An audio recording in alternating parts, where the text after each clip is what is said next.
Crissy, Froyd is here, and that means it is time for QB1. Crissy, the quarterback that you're talking about today, Josh Allen, a quarterback who's had some ups and downs in his career. I mean, how would you kind of define his career arc and some of those rises and falls that we've seen from him?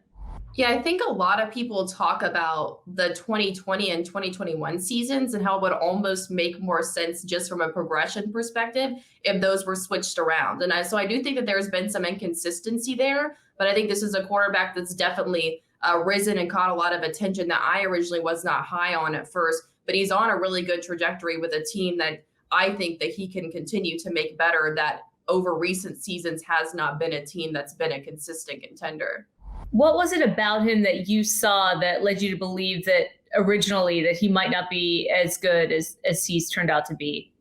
I think it's just the polarizing differences between some of these highs and some of these lows. I mean, the highs are really high, but I mean, he's really hit some valleys too. I mean, you look at like the second half against the Buccaneers and the win over the Patriots. I thought that those were some good games for him. Did a really good job, but I mean, he also didn't start the season incredibly fast. And then you have some games like the one against the Jaguars, and they're just really low games. And so I would like to see just something that's not going consistently up and down. I think that's something that he can establish moving forward in his career, but I think that he definitely has the Bills on a good path from a quarterback perspective. I just think that he's still, I wouldn't say polarizing, but I think that there's just some split opinion because of some of that inconsistency, because it's hard for people to come to a consensus opinion on a player whenever he has these super great games, but then also these really bad games that kind of make you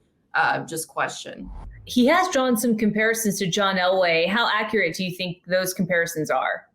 I think there are some similarities, but I also think that John Elway is considered one of the greatest quarterbacks of all time. So just kind of echoing what I said earlier, I think that this is a quarterback that I want to see just have a season game in and game out where he's displaying some of that consistency. And to find that consistency, is that decision making in the moment? Is it something schematically that needs to change? I mean, how will he ultimately find that sort of middle path of performing well on a week in, week out basis? Yeah, I think it's a little bit of both of the things that you mentioned. I think this is a team that's also still finding its footing, that's gone really a lot better just over recent seasons. But I think that anytime you have a team that's going from being a relatively lowly team to one that's starting to get in the mix, I think that you kind of are going to have inconsistency across the board until you kind of reach a little bit more of a level ground. To what extent do you think he's entered the conversation, Crissy, of being among the best quarterbacks in the league with some of the highs that we have seen? Oh, yeah, I think there's a lot of people that have him in the top 10, some even in the top 5 of their best quarterbacks in the NFL. So I think if he can take the Bills to the promised land, I think that's kind of what everybody's watching for now. It's kind of the standard these days of which quarterbacks are the best in the NFL. I mean, if you look at most people's top 5, these quarterbacks have been in the Super Bowl and or have won a Super Bowl. So I think that's going to be a big piece of it. And certainly something exciting for Bills fans who have kind of been through a lot over the years. Definitely. Unfortunately, you look at the conference. I mean, what a wild ride it's going to be. How likely is it that you think he can take them to the promised land as soon as next season?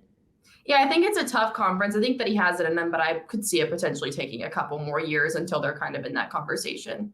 All right. Josh Allen, Crissy, Froyd with QB1. Crissy, thanks.